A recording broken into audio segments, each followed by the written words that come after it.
সম্মানিত সুধীমণ্ডলী, আমরা সেই গোবিন্দগঞ্জের ডিগ্রি কলেজের আরেকটা স্পটে আমরা চলে আসছি।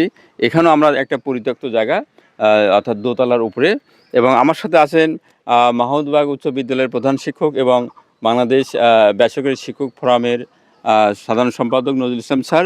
সেই সাথে আছেন এই ডিগ্রি কলেজের প্রধান অফিস সহকারী, যার নাম কি নাম আপনার? শাহানুর রহমান শানু। শাহানুর রহমান শানু ভাই আমাদের সাথেই আছেন। তো আমরা এই জায়গাটা একটু দেখাবো। এই জায়গাগুলো কিন্তু মূলত এখন পরিত্যক্ত, যেটা ছিল আগের রাজা বাদশাদের। তো আমরা এখন কিন্তু এই উপরে থেকে নিচের দিকে যাচ্ছি। হ্যাঁ, নিচতলা এই দিক দিয়ে, এই যে এখানে সিঁড়ি আছে, এই সিঁড়ি দিয়ে আমরা নিচের দিকে একটু নামবো। আমরা দেখতে পাচ্ছি একেবারে এই জায়গাটায় অন্ধকার বলা যেতে পারে। এখান থেকে যদি আমরা একটু দৃশ্য দেখাই, এই পাশের যে দৃশ্য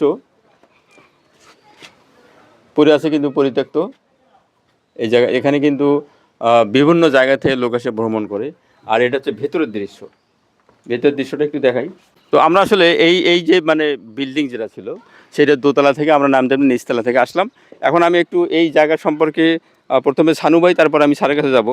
সানু ভাইয়ের কাছে যদি বলতে চাই, আপনি তো এই প্রতিষ্ঠানে জব করেন, ঠিক না? জি জি জি। কতদিন হলো জব করেন এখানে? আমি ছোটবেলা 1990 সালে এখানে কলেজে জব করি। তারপর থেকে এখন 2018 সালে জাতীয়করণ হয়। আচ্ছা, এই জায়গার ধারণা সম্পর্কে আপনার এটা কতদিন আগের হতে পারে, একটু ধারণা দিতে পারবেন? এটা আমরা ওইভাবে বলতে পারবো না।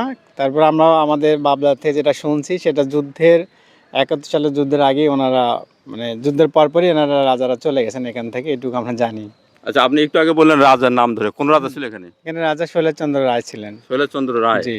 ও আচ্ছা আচ্ছা, যাই হোক, উনি তো আর এখন বেঁচে নেই অবশ্যই। এখন নেই অবশ্য। আমরা জানছিলাম যে ওনার ওয়ারিশ নাকি এখনো ভারতে এখনো রয়ে আছে, এটুকু আমরা ও, শুনতেছিলাম। ভারত থেকে ওনারা কি কখনো এদিকে না, এদিকে কখনো আসেই না আসেনি, কখনো? না।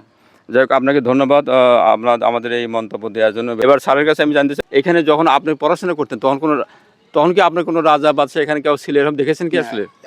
আমরা যখন আমরা পড়াশোনা করি, যখন আমরা ভর্তি হয়েছি, তখন শুনেছিলাম যে রাজা শৈলেনচন্দ্র রায়, জি জি। উনি এই রাজ্যের এই ইয়েটার রাজা ছিলেন। আচ্ছা আচ্ছা।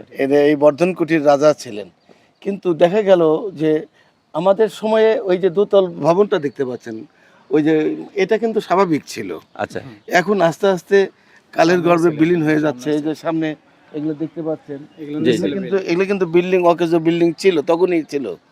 কিন্তু এখন আস্তে আস্তে আস্তে আস্তে দেখা যাবে যে আরো 10-20 বছর পর দেখা যাবে যে বিল্ডিংগুলো বিলীন হয়ে গেছে। বিলীন হয়ে যাবে, এটি এই স্বাভাবিক। কলেজটি যখন আমরা পড়ালেখা করতাম, তখন ছাত্রছাত্রীর অনুপাতটা যেটা ছিল, সেটা মোটামুটি স্বাভাবিক ছিল। এখন আমাদের এই কলেজের অনার্স কোর্সে চালু হয়েছে।